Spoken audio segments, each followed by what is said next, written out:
Maukah kamu hidup tanpa takut terhadap pemerintah? Perbuatlah apa yang baik dan kamu akan beroleh pujian daripadanya. Karena pemerintah adalah hamba Allah untuk kebaikanmu. Tetapi jika engkau berbuat jahat, takutlah akan dia. Karena tidak percuma pemerintah menyandang pedang. Pemerintah adalah hamba Allah untuk membalaskan murka Allah atas mereka yang berbuat jahat. Sebab itu perlu kita menaklukkan diri bukan saja oleh karena kemurkaan Allah, tetapi juga oleh karena suara hati kita. Itulah juga sebabnya maka kamu membayar pajak. Karena mereka yang mengurus hal itu adalah pelayan-pelayan Allah. Bayarlah kepada semua orang apa yang harus kamu bayar. Pajak kepada orang yang berhak menerima pajak, cukai kepada orang yang berhak menerima cukai, rasa takut kepada orang yang berhak menerima rasa takut, dan hormat kepada orang yang berhak menerima hormat. Di sini Paulus mengajarkan bahwa kita itu harus patuh kepada pemerintah. Di sini Paulus juga mengajarkan bahwa pemerintahan itu, orang-orang yang ada di pemerintahan itu adalah pelayan-pelayan Allah.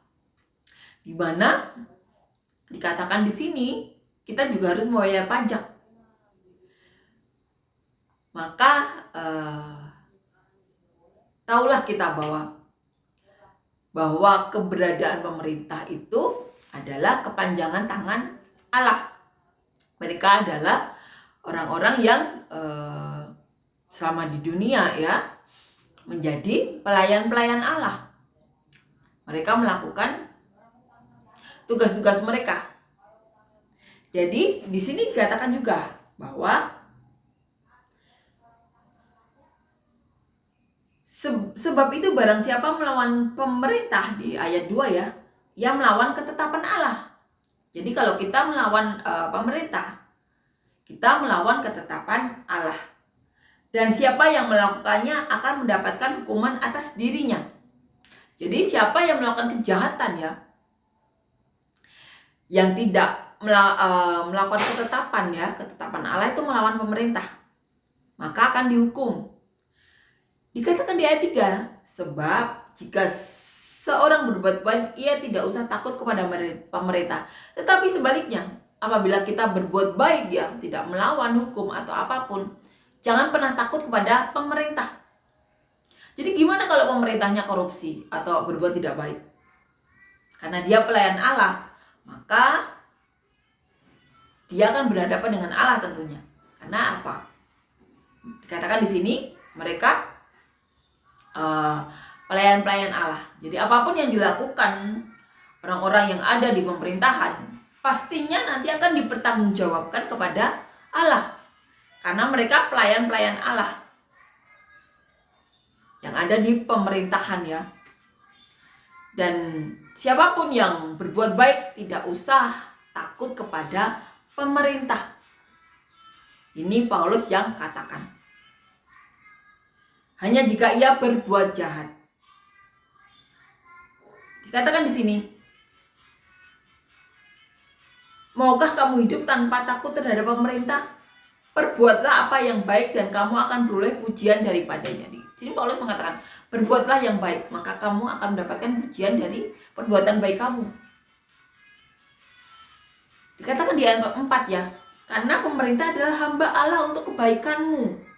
Dikatakan di sini, pemerintah itu hambanya Allah untuk kebaikan manusia. Jadi jangan khawatir ya kalau kita menjadi orang yang baik. Seharusnya pemerintah tidak melawan orang-orang baik ya. Khawatirlah kalau berbuat jahat. Amin ya. Pemerintah adalah hamba Allah untuk membalaskan murka Allah atas mereka yang berbuat jahat. Jadi di sini dikatakan pemerintah adalah hamba Allah untuk membalaskan murka Allah terhadap orang yang berbuat jahat. Jadi siapapun yang melanggar hukum atau apapun, pemerintah itu adalah hambanya Allah untuk membalaskan murka Allah tersebut. Jadi kalau melanggar ketetapan hukum Taurat ya, maka pemerintah yang akan membalaskan murka Allah tersebut. Akan terjadi hukuman. Sebab itu perlu kita menaklukkan diri bukan saja oleh karena kemurkaan Allah, tetapi juga oleh suara hati kita. Jadi kita itu menaklukkan diri kita untuk berbuat baik itu bukan saja karena kemurkaan Allah, tetapi karena suara hati kita.